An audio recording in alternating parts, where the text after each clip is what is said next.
In today's lecture, we will talk about applications of two-dimensional electrophoresis. If you recall, in the previous lecture, we started discussing about some case studies about two-dimensional electrophoresis applications.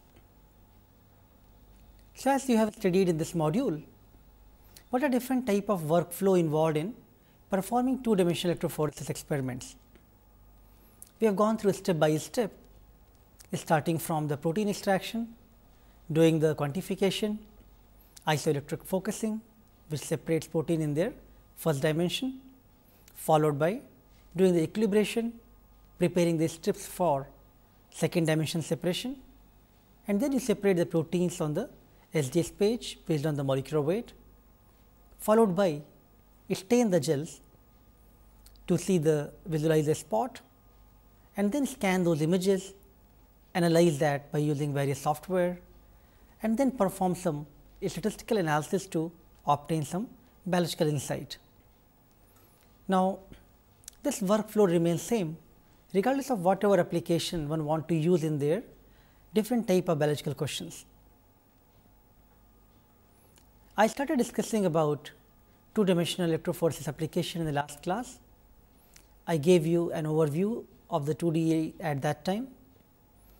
So, let us continue our today's lecture from the same theme, and let us discuss some more case studies on how people have employed two-dimensional electrophoresis, the power of this technique to resolve thousands of proteins and compare those for various differential proteomic applications.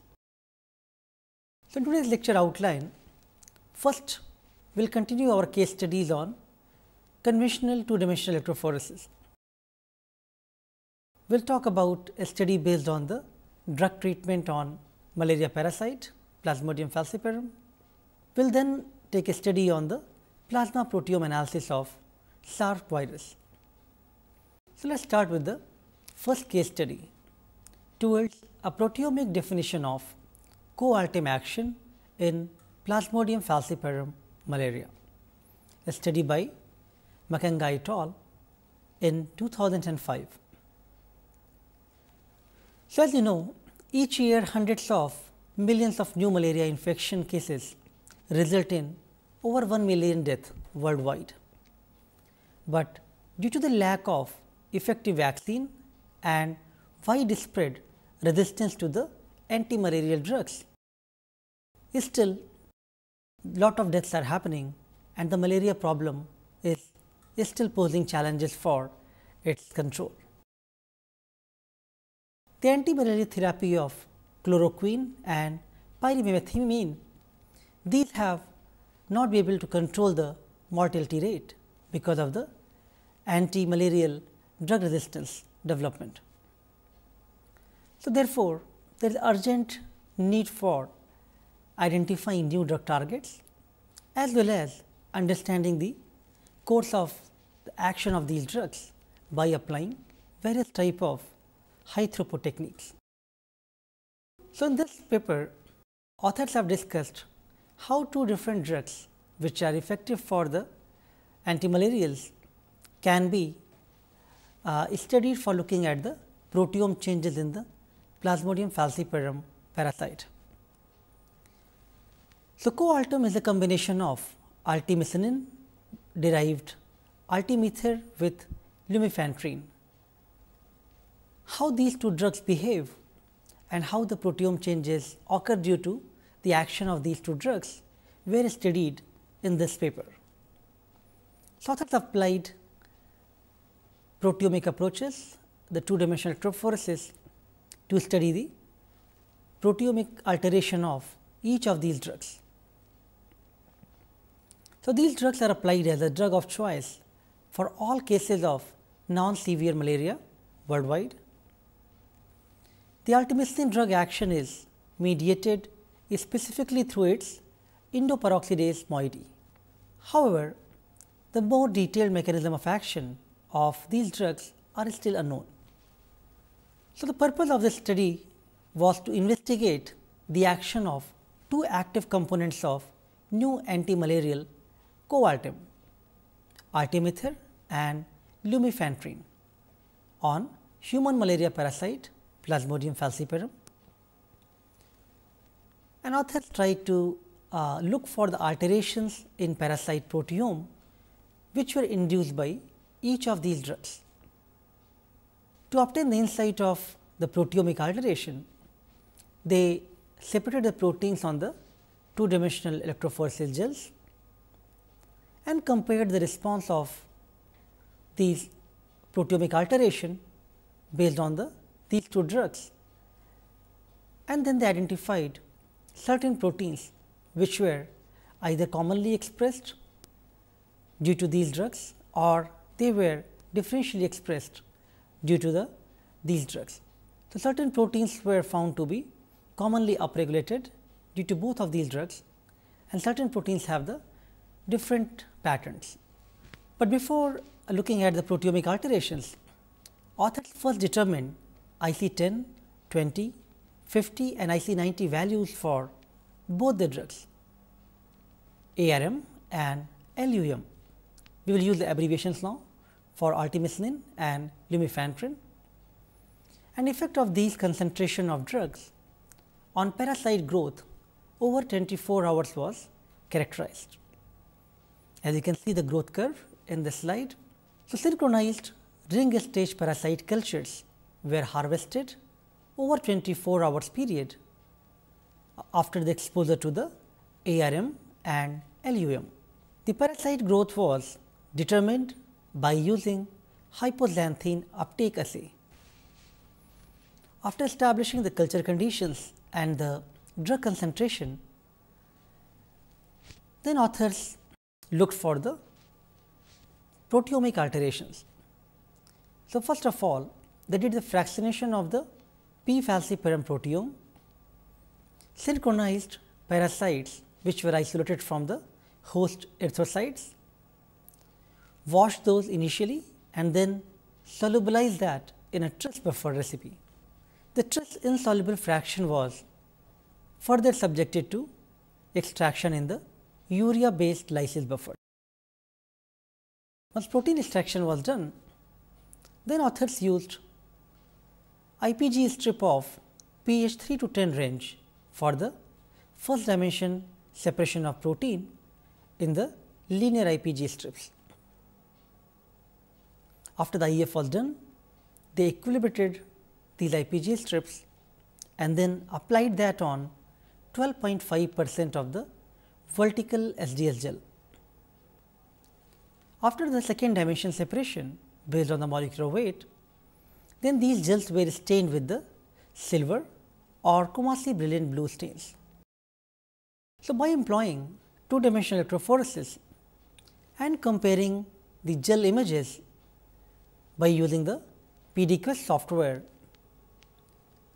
authors were able to see that there is a differential proteomic response which is drug specific.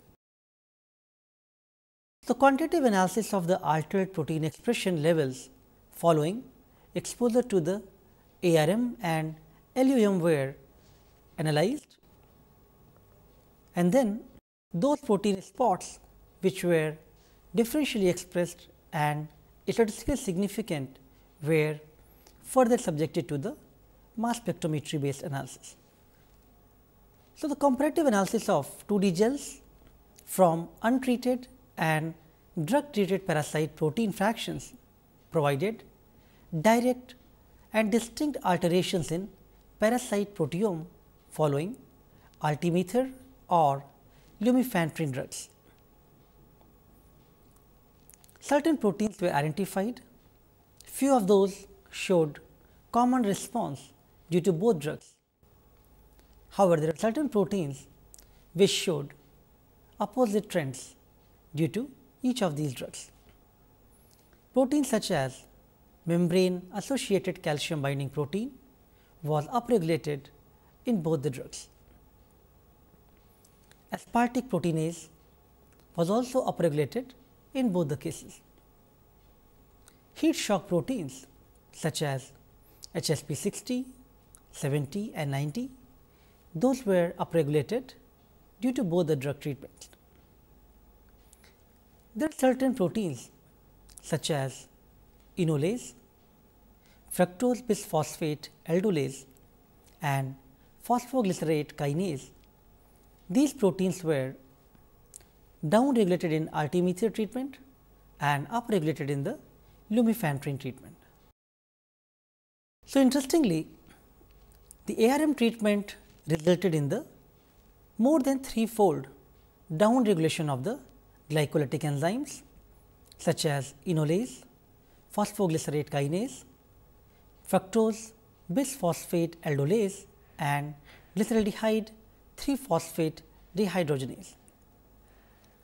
The expression of the same enzymes were also upregulated more than threefold due to the lumefantrine treatment. However, there are certain proteins such as the stress responsive proteins like heat shock proteins, which were commonly induced due to either of these drug treatments, which looks like a general stress response as compared to any unique response to the given drugs.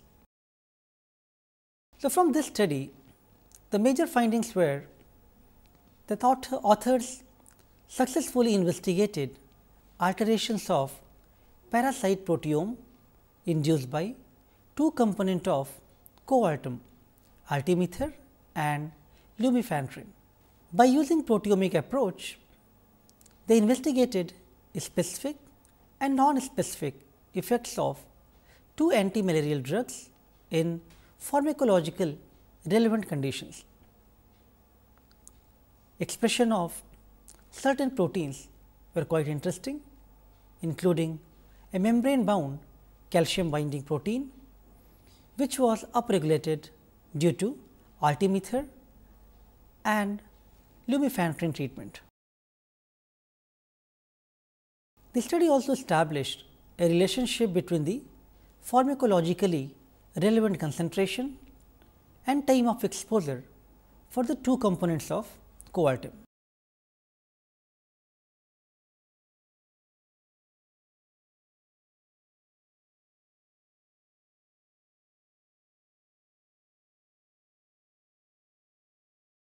Let us now move on to case study 2, plasma proteome analysis of severe acute respiratory syndrome SARS, a study by Chen et al.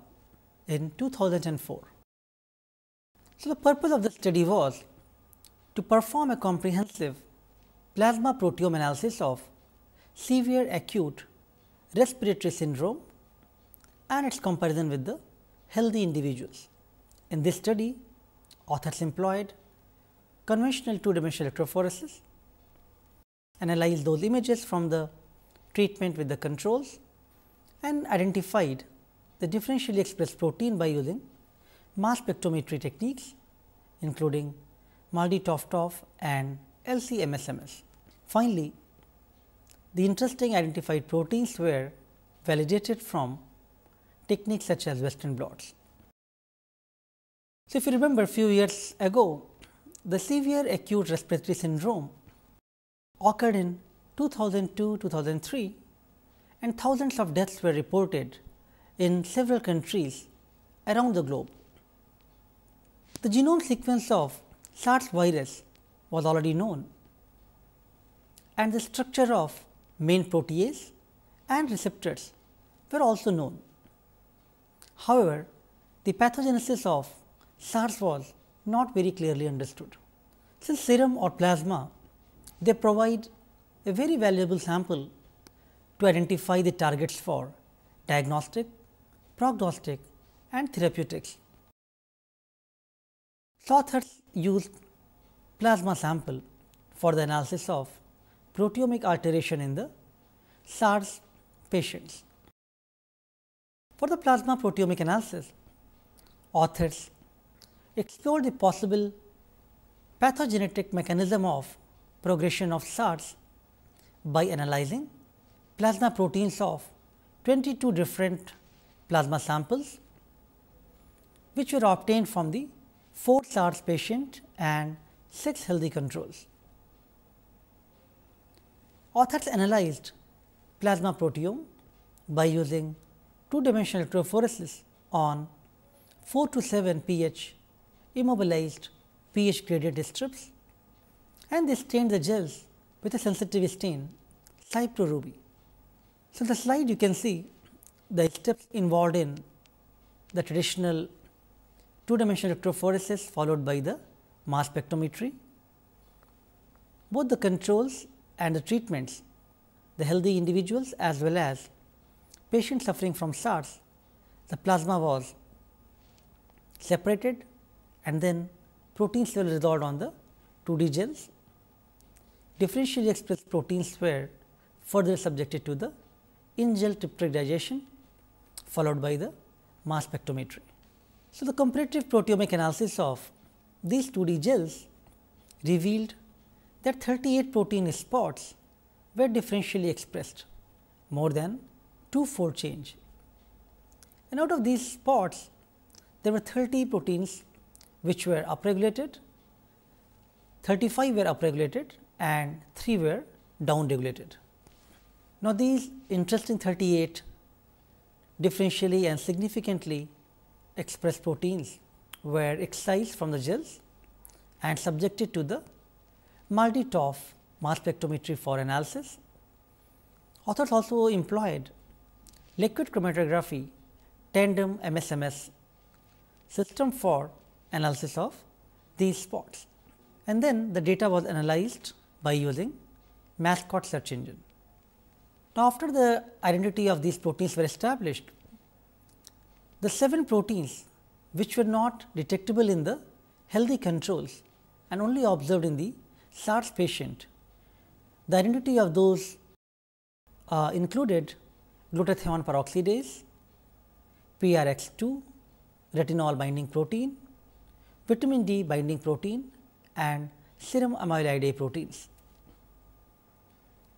They also found that there are 8 proteins which were overexpressed, and those included pigment epithelium derived factor, 2-HS glycoprotein, complement factor H related protein and leucine rich 2 glycoprotein. For complete list of the proteins identified, you can refer to this manuscript. These are some of the interesting proteins which authors identified. After the identity of these proteins were established, then Western blot analysis was used to validate few targets. Among the identified proteins, author found that Peroxiredoxin II was very interesting. So, they observed that an intracellular protein PRX2 exclusively found in the plasma of SARS patients, but that was absent in the healthy individuals. These results demonstrated that PRX2 can be present in the monomeric or dimeric form. So, they performed the Western blot in both reducing and the non-reducing conditions, as you can see in the slide, and then they loaded different samples including recombinant peroxiredoxin, normal or healthy individual, patient sample 1 and patient sample 2. So, the Western blot result shown that the PRX2 is present in the monomeric form at the 22 kilodalton, as you can see the molecular weight mentioned in the slide, in the reducing condition and in the dimeric form at 44 kilodalton under the non-reducing conditions. These results demonstrated that 4 out of 20 SARS probable cases and 4 of the 20 SARS suspected cases showed higher upregulation of the plasma peroxiredoxin II. So, among various proteins which were interesting identified from this study, peroxiredoxin II was appeared quite interesting, and also because it was validated by the independent techniques. So, the level of plasma peroxiredoxin II in patients with SARS was significantly high. Proteomic analysis and Western blot validation suggested that peroxiredoxin II may be used as one of the SARS disease associated biomarker. They also found that several acute phase proteins or APPs, those were differentially expressed. The active innate immune responses and oxidation associated injuries may play a major role in the SARS pathogenesis. The acute phase proteins found in the SARS patients suggested that the health status of liver in these patients may be affected their defense against the SARS virus infection. So, some of these information authors are able to obtain because of the proteomic analysis of these plasma samples obtained from SARS patients.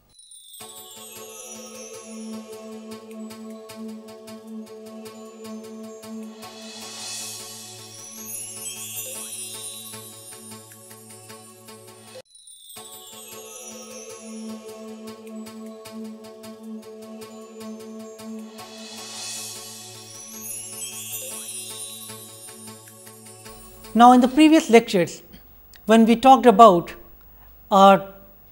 obtaining a good 2D gel image, then you may realize or feel that at the end of that experiment, all the 2D gel image will look very good.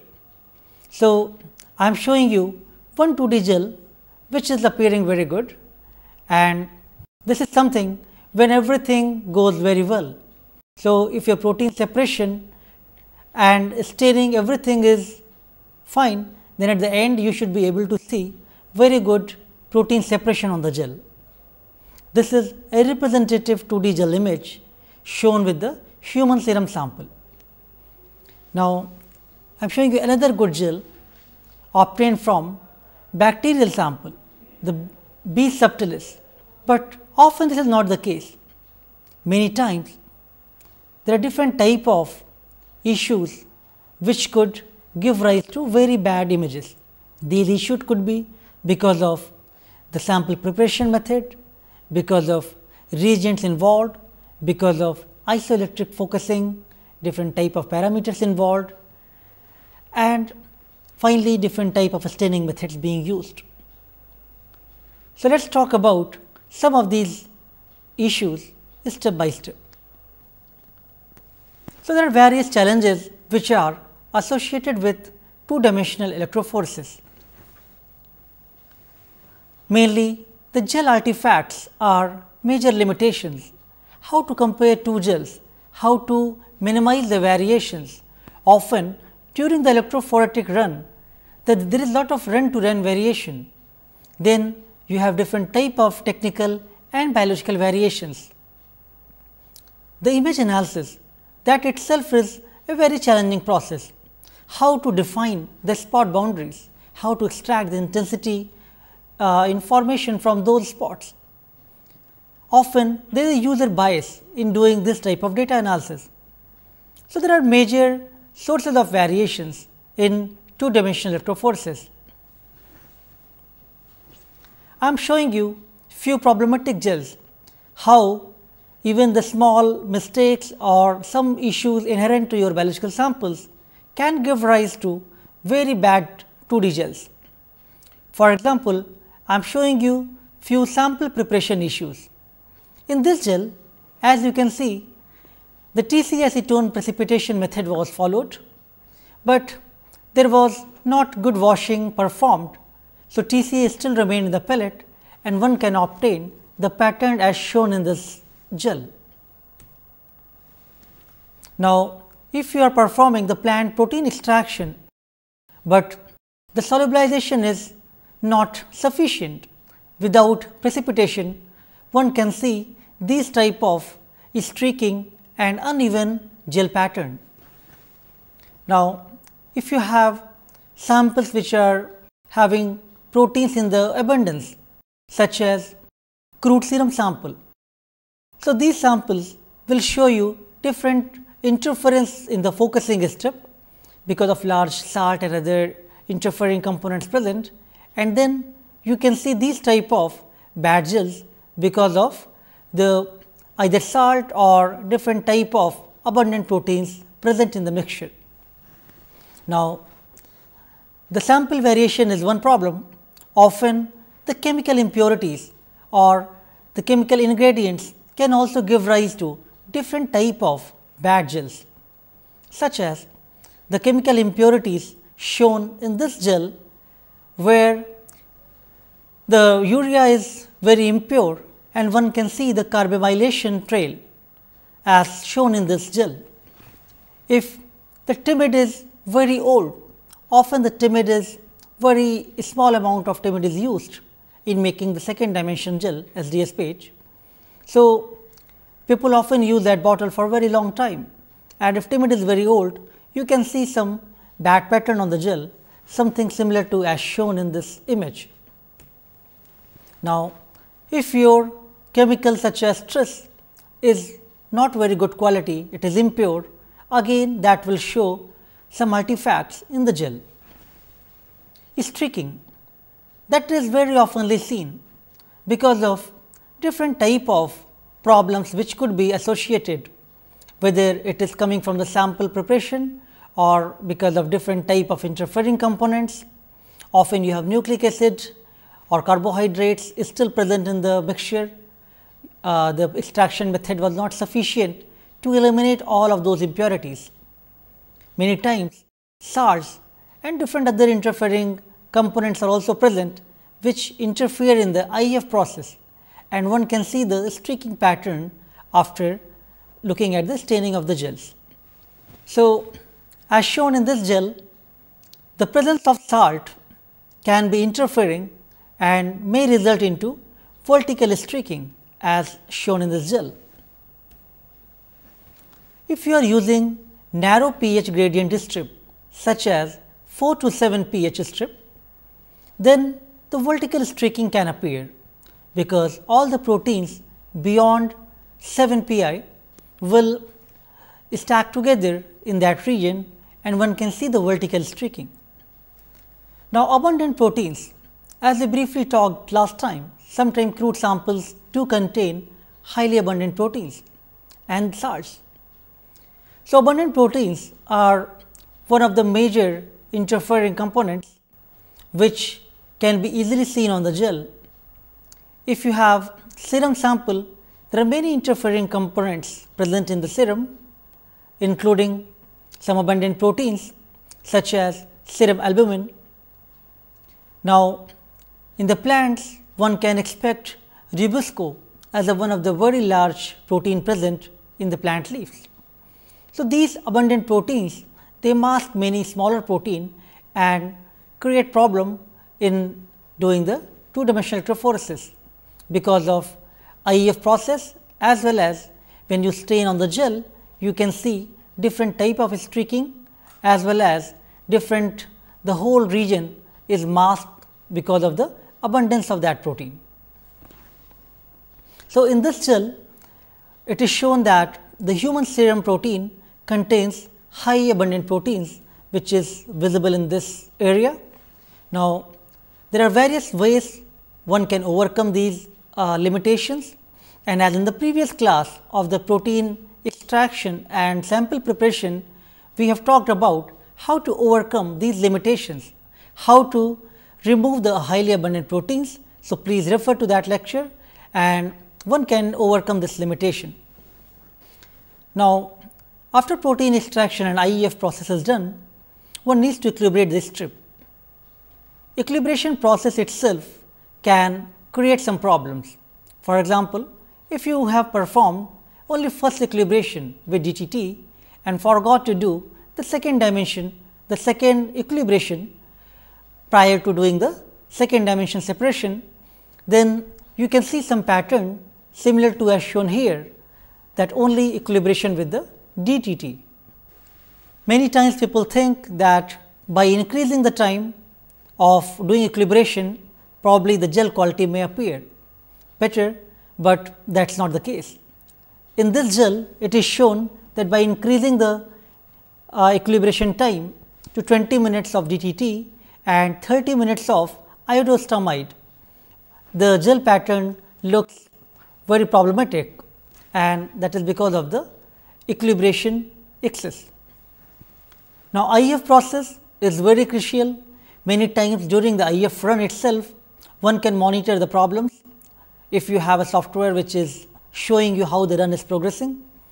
Often if your voltage setting is not correct, it is insufficient for the complete focusing, it may result into the under focusing as shown in this image here for the under focusing.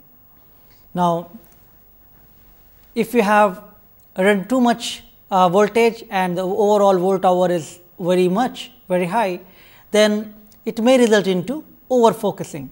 So, optimizing a focusing protocol for the appropriate duration and overall volt hour is very important. So, there are different type of sorts of variations can be introduced from the biological as well as technical means. There are different biological variations on which there is no control. If you are doing some clinical studies, then even if you have done proper age and gender match, still there will be some variations due to each individual's uniqueness. So, those biological variations are very tough to eliminate, but then there are a lot of technical variations which can be improved during the sample preparation, during the IEF settings, during equilibration steps. So, all of those steps may result into large variations. So, in two dimensional electrophoresis, when you are separating your control and treatment gels on two different gels and you have so many variations coming from both biological and technical variants, then overall the analysis and the confidence in the data becomes very questionable. To overcome those limitations, the new approach, the advanced electrophoresis method, two dimensional difference gel electrophoresis or 2D dyes have emerged.